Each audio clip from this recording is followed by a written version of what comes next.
Assalamualaikum warahmatullahi wabarakatuh. Selamat siang yang terhormat Ibu dosen pengampu mata kuliah permainan tradisional, Ibu Dr. Ande Rukia MPD, dan Ibu Taruni Suningsi SPD MPD, beserta teman-teman sekalian. Baiklah, saya di sini saya Windri Belovina di sini sebagai moderator dalam diskusi pada siang hari ini. Baiklah, langsung saja kita mulai ke sesi yang pertama, yaitu pembacaan materi yang akan dibacakan oleh Saudari Sadra Satila. Kepada Saudari Sadra Satila, saya persilakan. Baiklah, terima kasih moderator atas kesempatannya. Izinkan jadi kali ini kita akan membahas tentang permainan tradisional boy-boyan. Jadi boy-boyan di sini adalah permainan dari Riau. Terus ada buntang kaleng. Buntang kaleng ini adalah dari Jambi dan kucing rabun ini dari Bengkulu. Jadi yang pertama di sini pengertian permainan tradisional terlebih dahulu.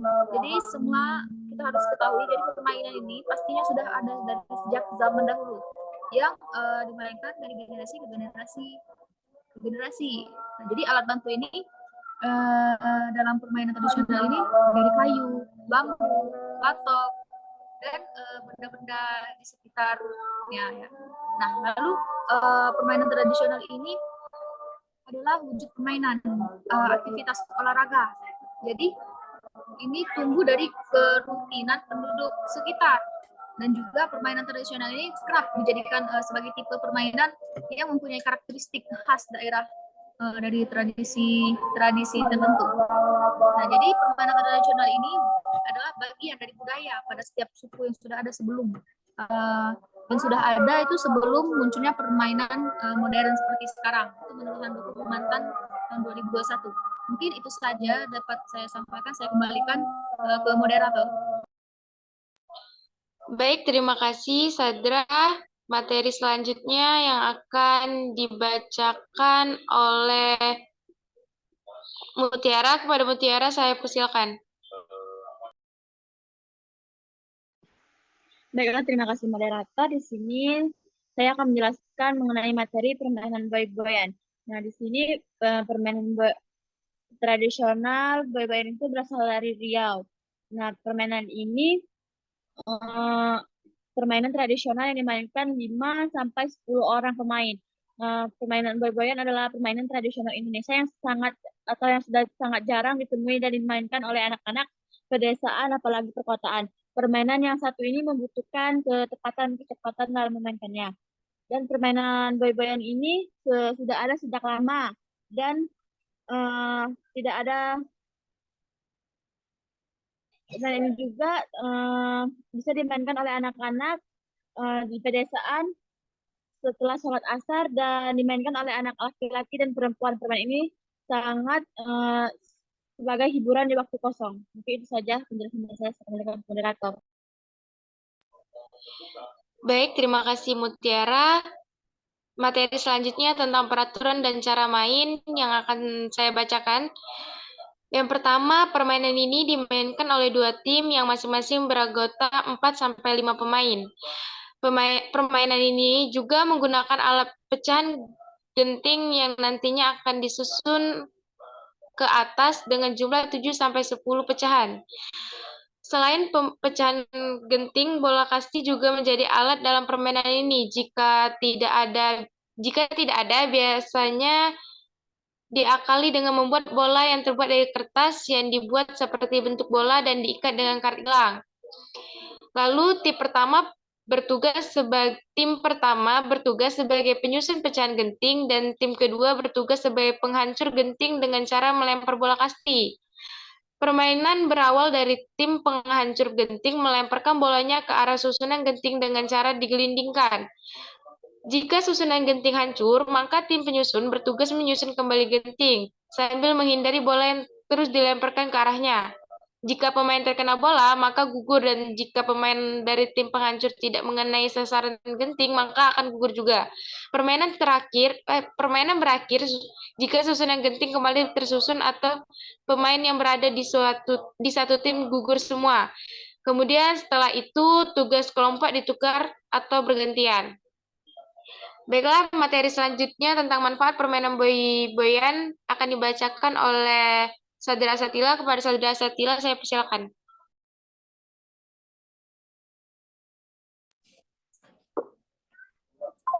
Baiklah, terima kasih moderator. Jadi di sini manfaat dari permainan boy-boyan.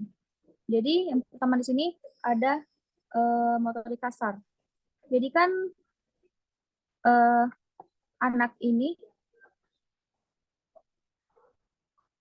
ada motorik kasar.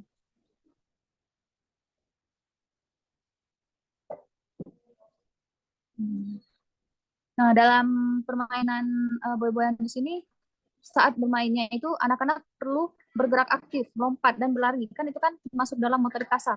Dan juga hal ini pasti membantu dalam pengembangan motorik kasar mereka. Lalu yang kedua di sini adalah keterampilan sosial. Jadi sosial emosionalnya. Jadi permainan ini kan sering dimainkan secara berkelompok. Jadi anak-anak itu bisa belajar bekerja sama, berbagi, dan menghormati dalam aturan permainan tersebut. Jadi ini kan bisa membantu mereka mengembangkan keterampilan sosial seperti kerjasama dan komunikasi. Terus ada keterampilan berhitung sederhana. Jadi kan dalam permainan ini anak-anak itu bisa menghitung jumlah langkah atau menghitung pemain yang sisa. Jadi kan ini sangat membantu mereka memahami konsep angka dan keterampilan berhitung dasar mereka. Lalu yang keempat di sini ada kreativitas dan imajinasi. Meskipun permainan boy-boyan ini memiliki aturan tertentu ya, pasti anak-anak itu sering menggunakan imajinasi mereka untuk membuat variasi dalam permainan, terus seperti menciptakan strategi baru atau buat gerakan unik tersendiri. Terus ini bermanfaat juga bagi mental dan emosionalnya, kesehatan mentalnya. Jadi permainan ini kan dapat menjadi outlet untuk anak-anak itu melepaskan energi, terus mengurangi stres, dan mereka itu pastinya sangat merasa bahagia. Jadi ini kan membantu dalam meningkatkan kesehatan mental dan emosional mereka. Lalu ya mungkin tadi ya sudah disebutkan manfaat ada 7 ya. Jadi dengan demikian bisa permainan tradisional ini tidak hanya menyenangkan, tapi juga mereka memiliki banyak manfaat dalam pengembangan aspek-aspek dari sosial emosional, bahasa, kognitif, terus seni mereka. Ya, mungkin itu saja yang dapat saya tambahkan. Saya kembalikan ke moderator. Baik, terima kasih Sadra. Materi selanjutnya yang akan dibacakan oleh Mutiara. Kepada Mutiara, saya persilakan.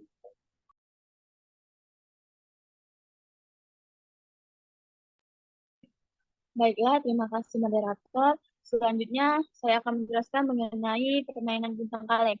Nah, buntang kaleng ini merupakan salah satu permainan tradisional yang berasal dari daerah Jambi. Nah, permainan buntang kaleng ini boleh dibilang mirip dengan permainan boy-boy yang tadi yang berasal dari bisa dari Riau ke Jawa Barat. Nah, hanya saja ini peralatan yang digunakan itu berbeda. Kalau boy-boy itu menggunakan potongan genting. Kalau buntang kaleng ini menggunakan kaleng bekas. Nah, kalau peraturan permainannya itu pun hampir mirip. Nanti ada yang menghancurkan tumpukan kaleng seperti dalam permainan boy-boyan. Nah, buntang itu artinya bekas. Jadi buntang kaleng itu berarti permainan kaleng bekas. Kaleng-kaleng bekas itu tersebut tuh disusun rapi, lalu siap pemain yang bisa merubuhkannya merupakan pemenangnya. Sedangkan pemain yang kalah itu pemain umumnya itu pemain yang kalah. Nah, permainan ini umumnya itu akan mendapatkan sanksi untuk menggendong pemenang keliling lapangan. Jika yang kalah itu bisa mendapat hukuman. Saya kembalikan ke moderator. Baik, terima kasih Mutiara. Materi selanjutnya tentang peraturan dan cara main yang akan saya sendiri jelaskan. Jadi, peraturan dan cara main permainan dibagi ke dalam 2 kelompok. Ada kelompok jaga, yaitu kelompok yang kalah. Kemudian ada kelompok yang ditangkap, yaitu kelompok yang menang. Berikut ini cara bermainnya. Yang pertama, para pemain menyiapkan kaleng-kaleng bekas yang akan digunakan dalam permainan. Untuk meruntuhkan kaleng-kaleng tersebut bisa menggunakan alat atau hanya menggunakan tangan maupun kaki. Lalu dilakukan undian untuk mendapatkan kelompok jaga dan kelompok yang ditangkap. Caranya bisa dengan home pimpa terlebih dahulu. Kelompok jaga adalah kelompok yang kalah dan kelompok yang ditangkap adalah kelompok yang menang. Setelah didapatkan dua kelompok tersebut, kemudian kelompok yang menang akan melemparkan kaleng sejauh mungkin, kemudian lari agar tidak ditangkap kelompok yang kalah. Kemudian kelompok yang kalah selain harus menangkap pemain lawan, mereka juga harus membereskan kaleng-kaleng bekas tersebut seperti saat awal permainan. Jika ada anggota kelompok pemenang yang tertangkap, nantinya akan dimasukkan ke dalam lingkaran. Akan tetapi jika ada pemain dari kelompok pemenang yang berhasil menghancurkan kembali susunan kaleng, maka pemain yang ditangkap tadi boleh melarikan diri. Setelah itu, jika semua pemain dari kelompok pemenang berhasil ditangkap, maka kelompok pemenang berganti menjadi kelompok jaga. Materi selanjutnya tentang manfaat permainan buntang kaleng yang akan dibacakan oleh Sadra. Kepada Sadra, saya persilakan. Baiklah, terima kasih moderator. Jadi selanjutnya di sini manfaat dari permainan buntang kaleng itu sendiri. Jadi permainan buntang kaleng ini kan sama halnya dengan permainan boy-boyan tadi ya. Jadi yang pertama di sini adalah mengembangkan keterampilan motorik kasar dan halusnya. Jadi kan anak ini dapat mengembangkan motoriknya itu saat mereka berusaha untuk melempar dan melempar bola atau ke arah belakangnya untuk mengenai temannya. Terus kedua di sini dapat keterampilan halusnya ini anak kan bisa menendang bola atau benda ke arah kaleng itu kan. Jadi mereka melatih keterampilan motorik halus mereka dalam mengontrol gerakannya. Lalu ada juga koordinasi mata dan tangan. Jadi di sini anak bisa melihat ke arah kaleng dan mengarahkan bola atau benda untuk mengenai sasaran dalam membantu meningkatkan koordinasi mata dan tangan anak. Lalu kemampuan sosialnya di sini dalam permainan ini anak secara bersama-sama dapat membantu anak belajar berinteraksi dengan teman-teman mereka, belajar berbagi dan berkomunikasi dalam situasi bermain yang bersama. Lalu kemampuan berpikir kritis. Jadi di sini kan anak akan menggunakan keterampilan berpikir taktisnya saat mereka mencoba menentukan sudut dan ketentuan lemparan yang tepat untuk menjatuhkan kaleng. Lalu kemampuan berhitung sederhana. Nah, di sini kan anak dapat belajar tentang konsep sederhana menghitung jumlah kaleng yang berhasil mereka jatuhkan atau berapa kali mereka itu sudah berhasil memenangkan permainan. Nah, jadi itu sudah manfaat-manfaat dalam permainan buntang kaleng ini. Saya kembalikan ke moderator. Baik, terima kasih Sadra. Materi selanjutnya tentang permainan kucing rabun yang akan dijelaskan oleh Mutiara. Kepada Mutiara, saya persilakan.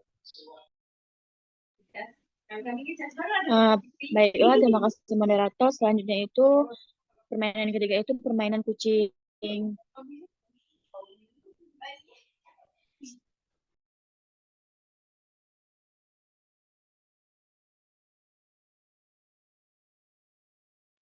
Permainan kucing rabun. Nah, permainan kucing rabun di sini adalah permainan berasal dari Bengkulu. Nah, permainan ini permainan yang menebak nama teman atau oleh seseorang yang menjadi kucing rabun yang matanya ditutup dengan kain.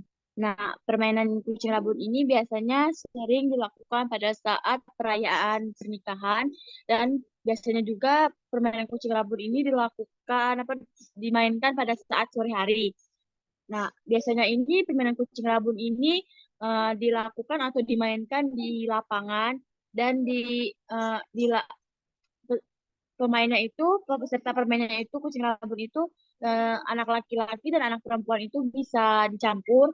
Nah, biasanya itu terdiri dari minimal 3 orang, bisa lebih.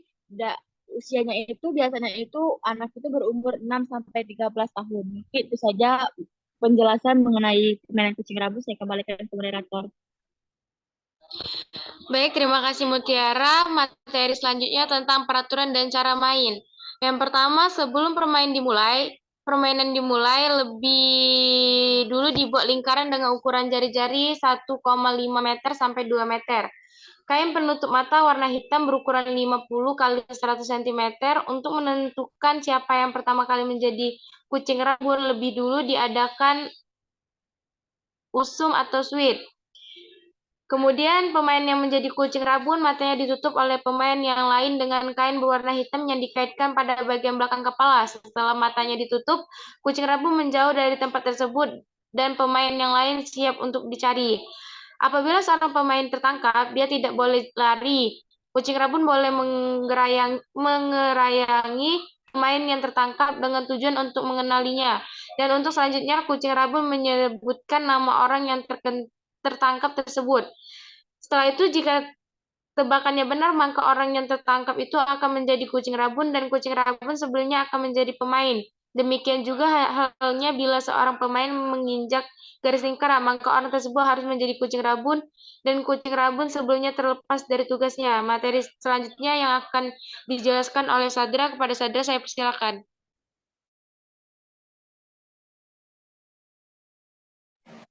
Baiklah, terima kasih moderator. Jadi manfaat dari permainan kucing rabun. Di sini kan dari Bengkulu ya. Jadi dapat membantu dalam pengembangan berbagai aspek. Yang pertama di sini ya tadi keterampilan motorik kasar. Jadi di sini kan anak-anak itu dapat bergerak saat bermain permainan ini. Dia kan bisa berlari, melompat, dan bersembunyi. Itu kan dapat membantu mengembangkan keterampilan motorik kasar mereka. Lalu keterampilan sosialnya. Jadi permainan ini kan sering dimainkan secara kelompok, sehingga anak-anak itu dapat belajar berinteraksi, bekerjasama, dan memahami aturan main yang berlaku. Lalu ada keterampilan berpikir taktis. Jadi kan anak-anak ini perlu menggunakan strategi dan taktik untuk menghindari menjadi kucing atau menangkap teman-temannya. Jadi sehingga membantu mengembangkan keterampilan berpikir taktis mereka. Dan juga yang keempat di sini adalah keterampilan bahasa. Jadi di sini kan anak-anak dapat belajar berkomunikasi dengan teman-temannya saat bermain. Terus dia juga bisa mengajukan pertanyaan dan memberikan instruksi atau menyampaikan perasaan mereka selama permainan. Terus kelima di sini keterampilan emosional. Jadi di sini kan anak itu dapat membantu anak-anak mengelola emosi seperti gembira saat berhasil atau kekecewaan saat kalah. Jadi ini belajar tentang rasa saling menghormati dan keadilannya. Lalu ada keterampilan emosionalnya. Permainan ini kan dapat membantu anak-anak mengelola emosi seperti itu. Emosional. Ya, itu kan gembira saat berhasil dan kekecewaan saat kalah. Lalu keterampilan kognitif. Kognitif di sini ini kan dapat anak-anak itu dapat belajar menghitung, mengingat posisi teman-temannya, dan saat bermain itu kan dia bisa berkeputusan cepat selama permainan. Jadi ini kan sangat mengembangkan keterampilan kognitif di anak. Lalu ada kreativitasnya. Jadi anak-anak kan dapat menggunakan imajinasi dan kreativitas mereka untuk menemukan cara baru dalam bermain kucing rabun. Jadi seperti halnya ini dapat menciptakan strategi unik atau mencari tempat persembunyian yang kreatif bagi anak. Jadi permainan kucing rabun ini tidak hanya memberikan kesenangan bagi anak-anak, tetapi juga menjadi sarana yang efektif juga untuk mengembangkan berbagai aspek penting dari perkembangan mereka. Mungkin itu saja yang dapat saya sampaikan. Saya kembalikan ke moderator.